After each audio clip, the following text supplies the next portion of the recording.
ঘরে ডলার হোক, রিয়াল হোক এবং টাকা হোক কিংবা মুদ্রা হোক, এই মুদ্রা, রিয়াল, ডলার, টাকা, এগুলোর রুপি, এগুলোর মধ্যেও শয়তান থাকে না। তো শয়তান যাহার মধ্যে নাই তাহার কিসের জাকাত? জাকাত তো তাহার দিতে হবে যে বস্তুর মধ্যে, যে বিষয়ের মধ্যে, যে জিনিসের মধ্যে শয়তান যুক্ত, শয়তান মিলেমিশে একাকার হয়ে গেছে।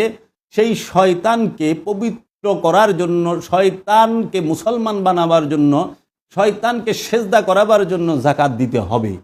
এখন মানুষ সঙ্গে সর্বপ্রথম সালাত যুক্ত এবং জাকাত যুক্ত, এবং এর ভেতরে সিয়ামের মধ্যে ইফতার, সেহরি এবং কদর, এই সিয়ামের ভেতরেই ওতপ্রোতভাবে জড়িত। এবং এই সিয়ামের মাসেই কোরআনুল কারীম নাজিল হয়েছে। এই সিয়ামের মধ্যেই, রোজার মধ্যেই কদর রাতে রু নাজিল হয়। তো আমি বিগত দিনে কিছু আলোচনা করেছি সিয়ামের উপরে। আজকে আমি যে বিষয়ে আলোচনা করব সেই বিষয়টি হলো জাকাত, সাদকা, জাকাত এবং সাদকা সম্পর্কে। সিয়াম, জাকাত এবং সাদকা। যেহেতু আমি সিয়াম সম্পর্কে পূর্বে আলোচনা করেছি, আপনারা ইতিমধ্যে দেখেছেন আগের আলোচনায়। অনেক দর্শক এবং অনেক শ্রোতা আমাকে বিশেষভাবে অনুরোধ করেছে জাকাত সম্পর্কে, সাদকা সম্পর্কে একটু আলোচনা করার জন্য। আমি আপনাদের সামনে প্রথমেই বলে রাখি, সমাজে প্রচলিত যে আনুষ্ঠানিক যে ইবাদতগুলো আছে, রূপক মেজাজি যে ইবাদতগুলো আছে, আনুষ্ঠানিকতা, এই আনুষ্ঠানিকতার ফজিলত এবং এইটার মহত্ব, গুরুত্ব এবং এটার সওয়াব কল্যাণ সম্পর্কে আপনারা সর্বসময়ই শুনে থাকেন। অহরহ স্থানে এবং আলেম উলামায়ে কেরামগণ এর ফজিলত বর্ণনা করে থাকেন। মূলত আমার বিষয়গুলো ভেতরগত, হাকিকি এবং যেগুলো এই অনুষ্ঠানের ভেতরের অনুষ্ঠানকে, যেগুলোকে কেন্দ্র করে অনুষ্ঠান প্রতিষ্ঠিত হয়েছে, আসলকে কেন্দ্র করেই অনুষ্ঠান হয়। এখন ইবাদতের দুইটা দিক, একটি মেজাজি, একটি হাকিকি। কারণ প্রতিটা বিষয়ের দুইটা দিক আছে, একটি হচ্ছে হাকিকি দিক, একটি মেজাজি দিক। একটিকে বলা হয় জাহের, আর একটিকে বলা হয় বাতিন। জাহের তথা প্রকাশ্য, বাতিন তথা গোপন, ভেতরগত।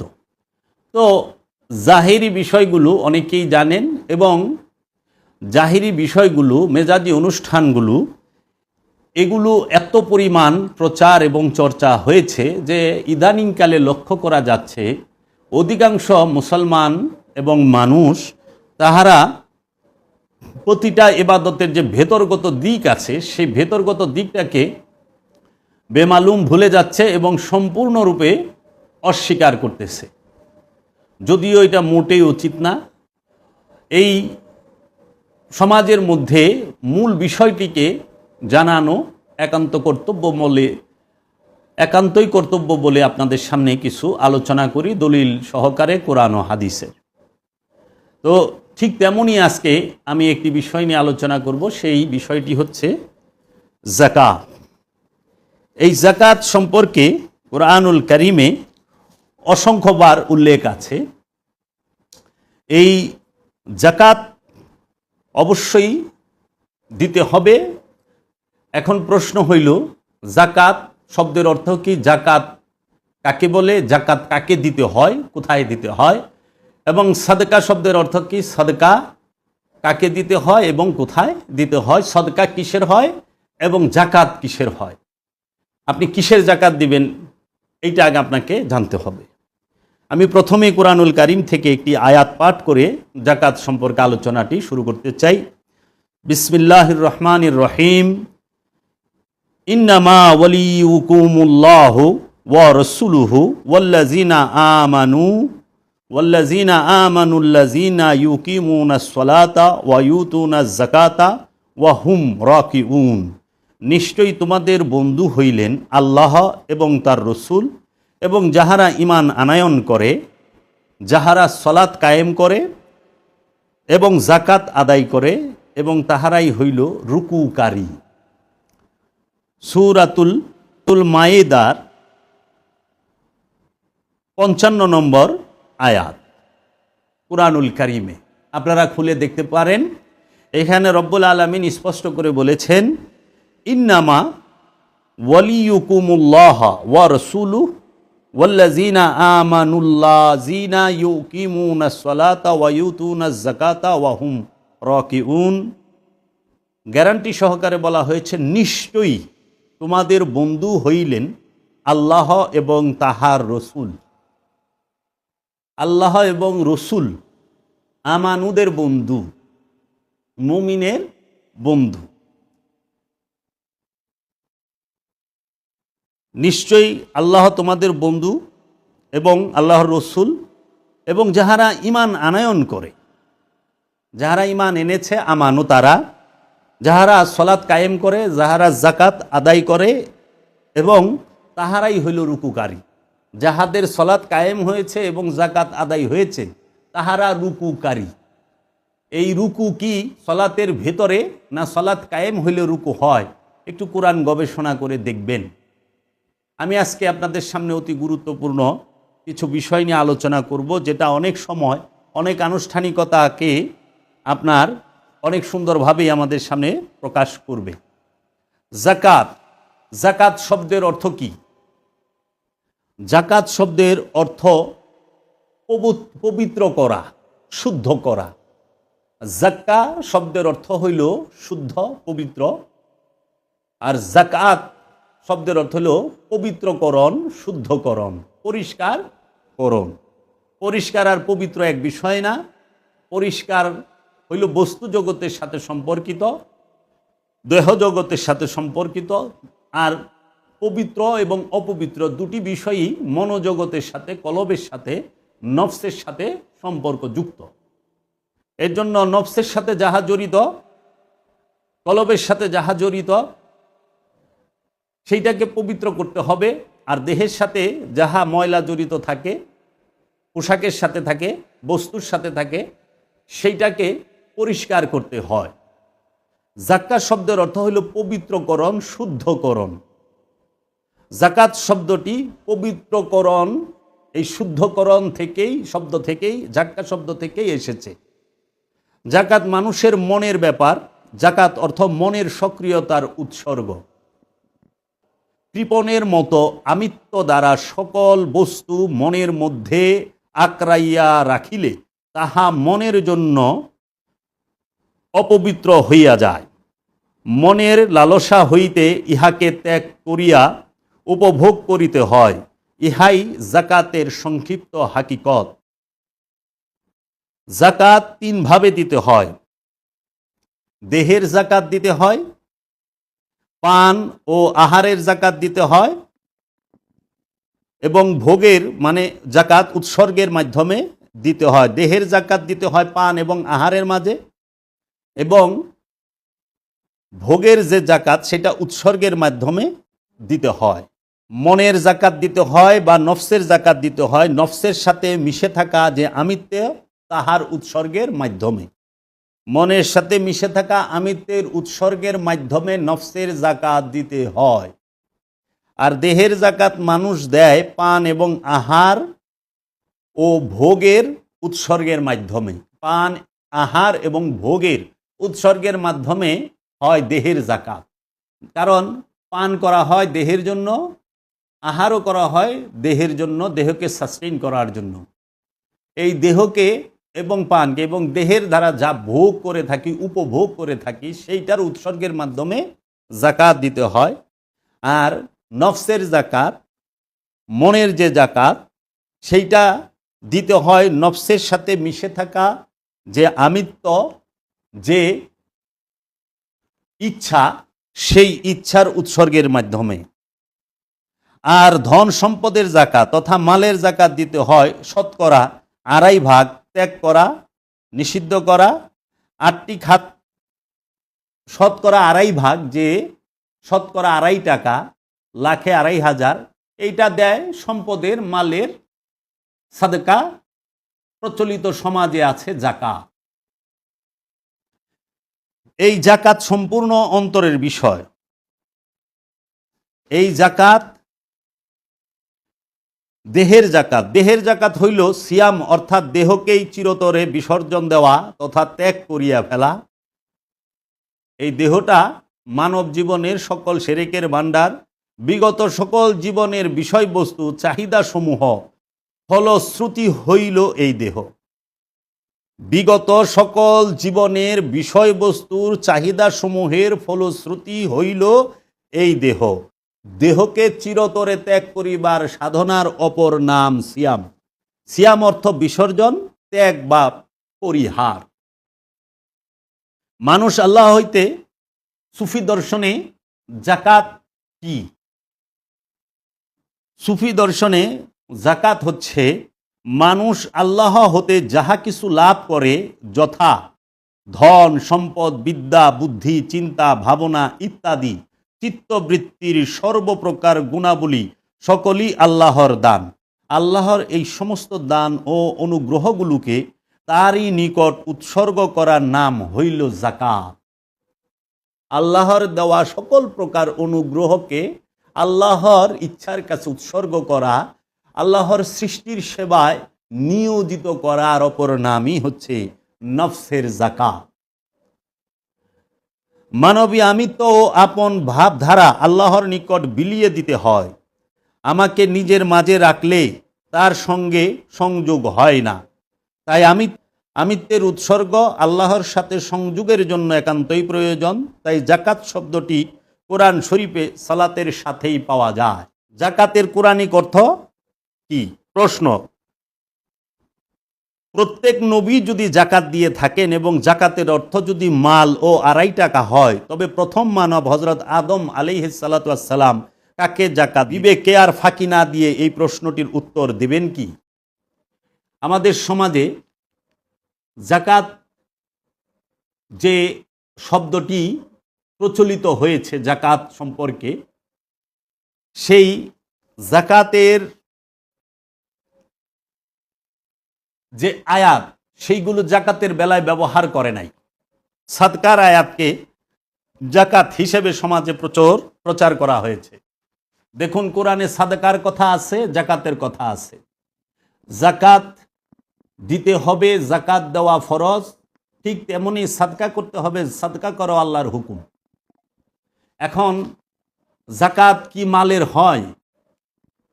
না, মালের জাকাত হয় না। মাল দিয়ে দেওয়া যায় সাদকা, টাকা দিয়ে টাকার জাকাত হয় না, টাকার হয় সাদকা। স্বর্ণ রূপার জাকাত হয় না, স্বর্ণ রূপার দিতে হয় সাদকা। সম্পদের জাকাত হয় না, সম্পদের দিতে হয় সাদকা। এই সাদকাকেই আমাদের সমাজে অজ্ঞাত কারণে, স্বার্থের কারণে সাদকাকে জাকাতের সাথে যুক্ত করে দেওয়া হয়েছে। এই সমাজের মধ্যে সাদকাকে জাকাত বলে এই প্রচলিত সমাজে এখন আলেম সমাজ প্রচার করে থাকেন। বর্তমান সময়ে কেন স্বার্থের জন্য সাদকাকে জাকাত হিসেবে প্রচার করা হলো? আমি দর্শকদের উদ্দেশ্যে বলতেছি, আপনারা যদি জাকাত সম্পর্কে জানতে চান, যদি গুগলেও আপনারা সার্চ করেন কিংবা কোনো জাকাত সম্পর্কে বই পড়তে যান আলেম উলামায়ে কেরামের লিখিত, তখন দেখবেন তারা সর্বপ্রথমই সাদকার 2টি আয়াত এনে জাকাতের প্রথমে বসাই দিছে। তার একটি আয়াত হচ্ছে যে সূরা তৌবার 60 নম্বর আয়াত, একটু খুলে পড়ে দেখেন। এইটাকে সর্বপ্রথম সাদকার সাথে যুক্ত করা হয়েছে। আপনারা যদি খেয়াল করেন, এই জাকাত সম্পর্কে কোরআনুল মাজিদে যতটি আয়াত আসছে, এই আয়াতগুলো বেশিরভাগই সলাতের সাথে যুক্ত। কিরকম? সূরা বাকারায় যদি খেয়াল করেন, আল্লাহ বলতেছেন, ইয়া আইয়ুহাল্লাযীনা আমানু ওয়া আকিমুস সালাত ওয়া আতুজ যাকাত ওয়া আকরিদুল্লাহা কারদান হাসানা। যে হে আমানু, তোমরা সালাত কায়েম করো, যাকাত আদায় করো এবং আমাকে উত্তম কর্জ দাও। আল্লাহকে উত্তম কর্জ দিতে বলা হয়েছে। এই যাকাত শব্দটি কোরআনের মাঝে প্রায় 36 বারের মতো এসেছে। এই কুরআনুল কারীমের মধ্যে যাকাত শব্দটি বেশিরভাগ সময়েই সলাতের সাথেই এসেছে। আকিমুস সালাত ওয়া আতু যাকাত, সালাত কায়েম করো মানে সংযোগ যোগাযোগ প্রচেষ্টা করো এবং যাকাত দাও। এই সংযোগ যোগাযোগ প্রচেষ্টা করেই তুমি তোমার নফসকে জাক্কা করো, শুদ্ধ করো উৎসর্গের মাধ্যমে। যে আমিত্ব, নিজের মধ্যে যে আমিত্ব, সে আমিত্বকে স্বেচ্ছা উৎসর্গের মাধ্যমে তুমি যাকাত আদায় করো। এখন যাকাতকে প্রচলিত সমাজে মালের মধ্যে নিয়ে দিছে। যাকাত কার হয়? যাকাত কি সম্পদের হয় না নফসের হয়? কারণ আল্লাহ তো কাহুকেও, আল্লাহ রব্বুল আলামিন মানুষের জন্য স্বর্ণের গহনা তৈরি করে নাই, রূপার গহনা তৈরি করে নাই। আল্লাহ রব্বুল আলামিন নিজে স্বর্ণের গহনা তৈরি করে মানুষকে দেয় নাই, রূপার গহনা তৈরি করে মানুষকে দেয় নাই। আল্লাহ রব্বুল আলামিন নিজ হাতে মানুষকে সয় সম্পদ চুরি ডাকাতির মাধ্যমে জমা করার জন্য বলে নাই। কিন্তু আল্লাহ রব্বুল আলামিন নিজেই আমাদের এই নফসকে সৃষ্টি করেছেন এবং এই দেহের মধ্যে সেট করে দিয়েছেন। এবং এই নফসের সাথে ইচ্ছা নামক প্রবৃত্তি, যেটাকে হাওয়া বলা হয় কোরআনের ভাষায়, এই হাওয়া এইটাকে দিয়া দিছে আপন প্রবৃত্তি, ইচ্ছা। সেটাকে পরীক্ষা করার জন্য প্রাণের সাথে দিয়া দিছে, যেই প্রাণের সাথে ইচ্ছা শক্তিটা, সীমিত স্বাধীন ইচ্ছা শক্তিটা অন্য কোনো প্রাণী, কোনো পশু পাখির মধ্যে দেওয়া হয় নাই। অন্য সমস্ত প্রাণীর মধ্যে, পশু পাখির মধ্যে, জীবের মধ্যে প্রাণ দেওয়া হয়েছে তথা নফস দেওয়া হয়েছে, কিন্তু প্রবৃত্তি দেওয়া হয় নাই, ইচ্ছা দেওয়া হয় নাই। Limited free will and choice, সীমিত স্বাধীন ইচ্ছা শক্তিটি কোনো প্রাণীকেই দেওয়া হয় নাই, শুধু জিন আর ইনসানকে দেওয়া হয়েছে। এই সীমিত স্বাধীন ইচ্ছা শক্তিটুকু দেওয়ার কারণেই এই পৃথিবীর বুকে জিন ইনসানকেই, বিশেষ করে আমানুকে সলাৎ কায়েম করতে বলতেছে, সিয়াম পালন করতে বলতেছে, হজ করতে বলতেছে, যাকাত দিতে বলতেছে, কুরবানি করতে বলতেছে। কেন? ওই যে সীমিত স্বাধীন ইচ্ছা শক্তিটুকু যেন সে নিজের ইচ্ছাই আল্লাহর কাছে উৎসর্গ করে, আল্লাহর ইচ্ছার কাছে অর্পণ করে, আল্লাহর ইচ্ছার কাছে উৎসর্গ করে। তার জন্য রব্বুল আলামিন বলে দিয়েছেন দুইটি রাস্তা, একটি ভালো, একটি মন্দ। যদি তুমি ভালো আমল করো এবং ঈমান আনো, আল্লাহর মধ্যে সেজদায় রত হও, নফসকে পবিত্র করো, তাহলে তোমাকে জান্নাত দেওয়া হবে। জাহান্নামে ফেলে দেওয়া হবে যদি তুমি অপকর্ম করো, অসৎকর্ম করো। এই দুইটি বিষয় আল্লাহ রব্বুল আলামিন বলে দিলেন। এখন এই যাকাত অবশ্যই অবশ্যই নফসের এবং কলবের, আপন যে নফসের ইচ্ছাটা, সেই ইচ্ছার সাথে যাকাতের সম্পর্ক। আপনার শরীরের গহনা এবং আলমারিতে যে গহনা, সেই গহনার সাথে ইনকাম ট্যাক্সের সম্পর্ক, সাদাকার সম্পর্ক, যেটাকে আমরা বলি মালের যাকাত। যাকাত দিবেন, পবিত্র হবে। আপনি কি পবিত্র করবেন? স্বর্ণ গহনা আর আপনার ঘরে আলমারিতে জমা যে ময়লা টাকা, সেইটাকে পবিত্র করবেন, নাকি আপনি আপনার নফসকে পবিত্র করবেন? কারণ স্বর্ণের সাথে আল্লাহ শয়তান দেয় নাই, রূপার সাথে আল্লাহ শয়তান দেয় নাই। রূপার মধ্যে শয়তান থাকে না, স্বর্ণের মধ্যে শয়তান থাকে না, চাউল, গম, ধান এগুলোর মধ্যে শয়তান থাকে না। আপনার ঘরে ডলার হোক, রিয়াল হোক এবং টাকা হোক কিংবা মুদ্রা হোক, এই মুদ্রা, রিয়াল, ডলার, টাকা এগুলোর রুপি, এগুলোর মধ্যেও শয়তান থাকে না। তো শয়তান যাহার মধ্যে নাই, তাহার কিসের যাকাত?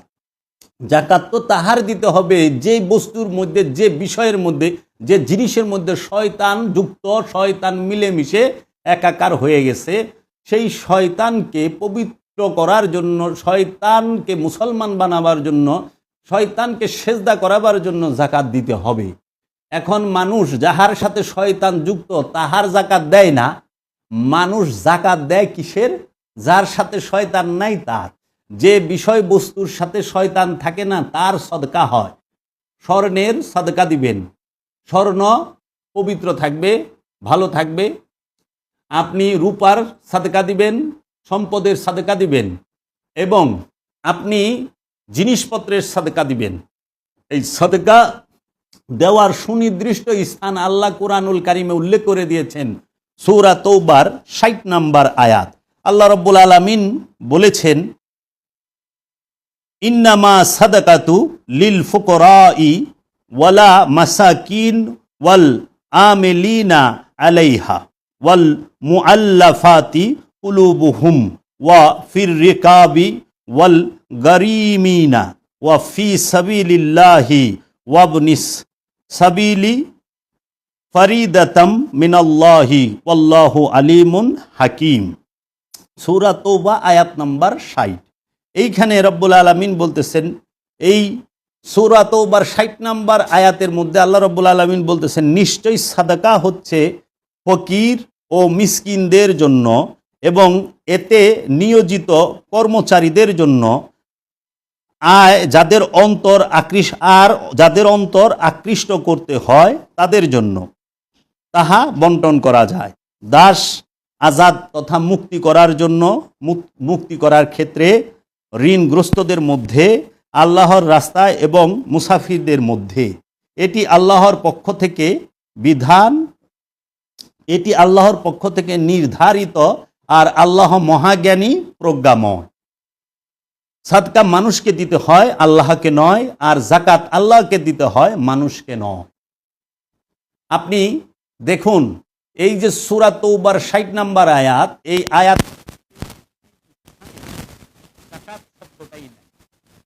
এই সূরা তৌবার ৬০ নম্বর আয়াতে আল্লাহ রাব্বুল আলামিন সাদকা দিতে বললেন, মাল দান করতে বললেন ৮টি স্থানে। এই ৮টি স্থান নির্দিষ্ট করা।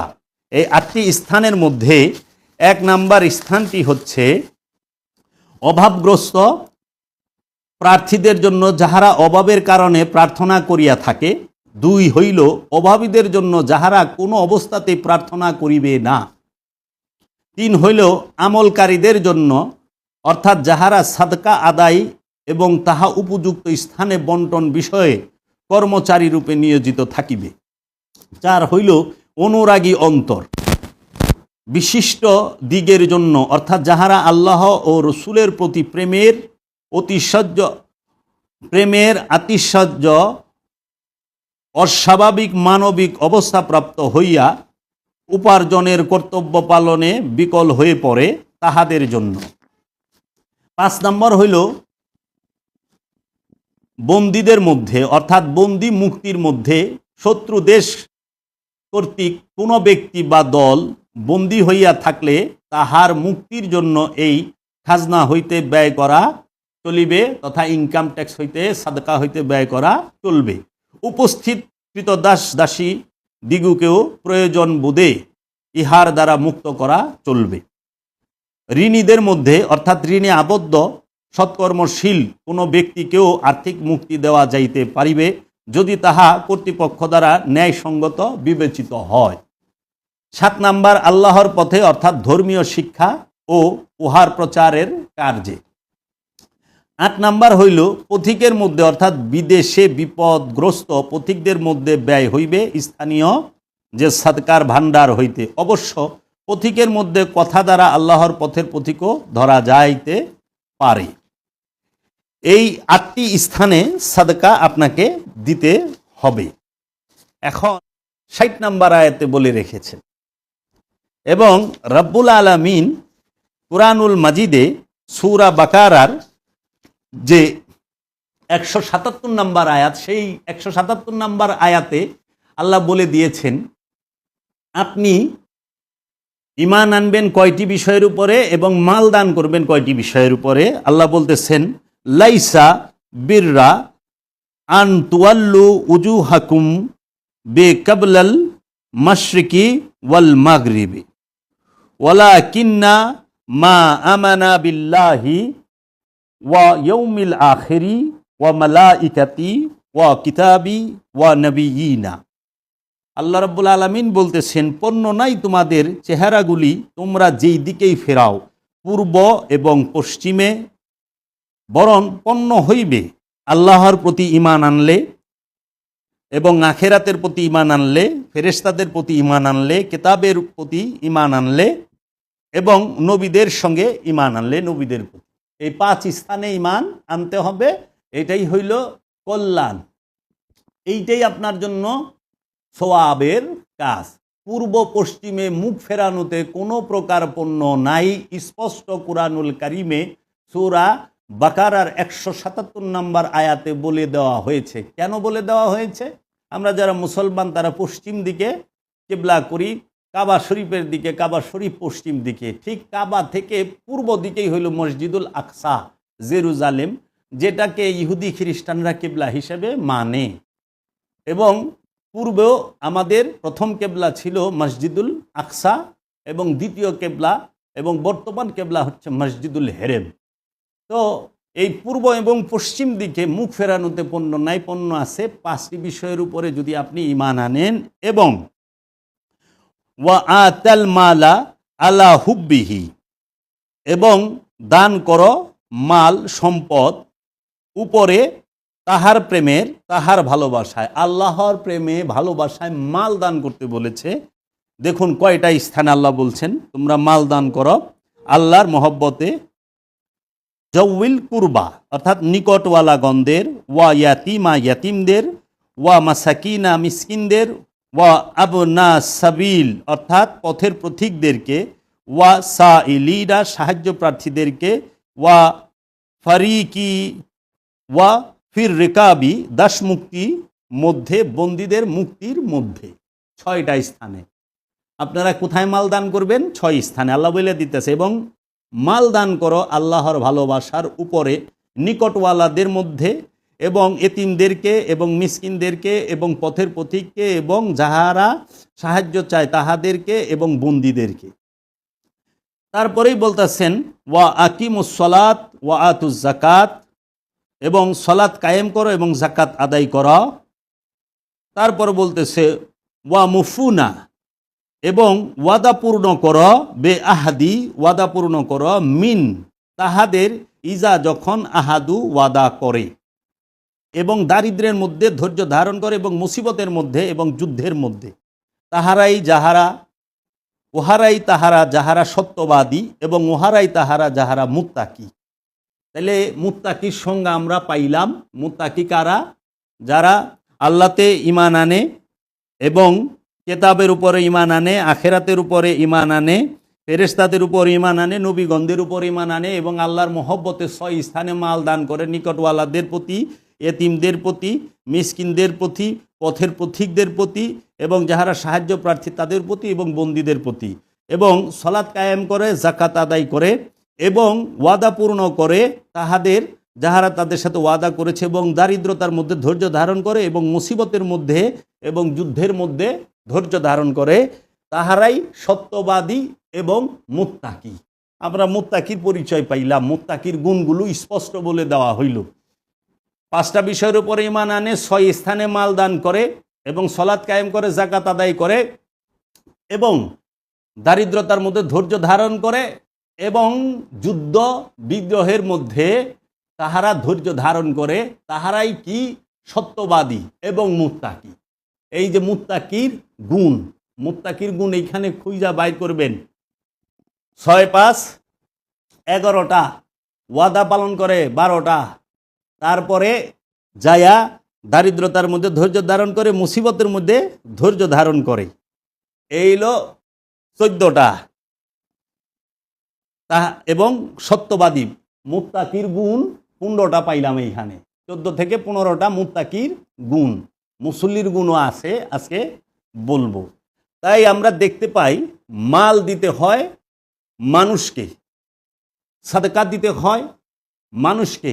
আপনি যদি আনুষ্ঠানিক জাকাতের কথাও বলেন, সমাজে প্রচলিত অর্থের জাকাতের কথা বলেন, শতকরা 2.5%, সেইটাও এই যে নির্দিষ্ট করা 8টি স্থান কোরআনের, এই স্থানের দেখুন, এতিম মানুষের মধ্যেই, মিসকিন মানুষের মধ্যেই। এইখানে বলা হয়েছে পথের পথিক, মুসাফির এইটাও মানুষের মধ্যে, সাহায্য প্রার্থী এটাও মানুষের মধ্যে এবং বন্দী এটাও মানুষকে কেন্দ্র করে। এই 8টা স্থানে বর্তমান সমাজে আমাদের বড়লোক ভাই বোনদেরকে প্রলোভন দেখিয়ে বর্তমান সমাজে জাকাতের অর্থটা প্রতিষ্ঠানে নেওয়া হয়, নইলে মাদ্রাসায়, নইলে মসজিদে। মাদ্রাসায় মসজিদে জাকাত দেওয়ার কথা কোরআনে আল্লাহ বলেন নাই, সাদকাও দেওয়ার কথা কোরআনে বলেন নাই, বলছে এতিমদেরকে দেওয়ার কথা। এতিম সে মানুষ, এতিম শুধু মাদ্রাসায় থাকে না, এতিম আপনার বাড়িতেও থাকে।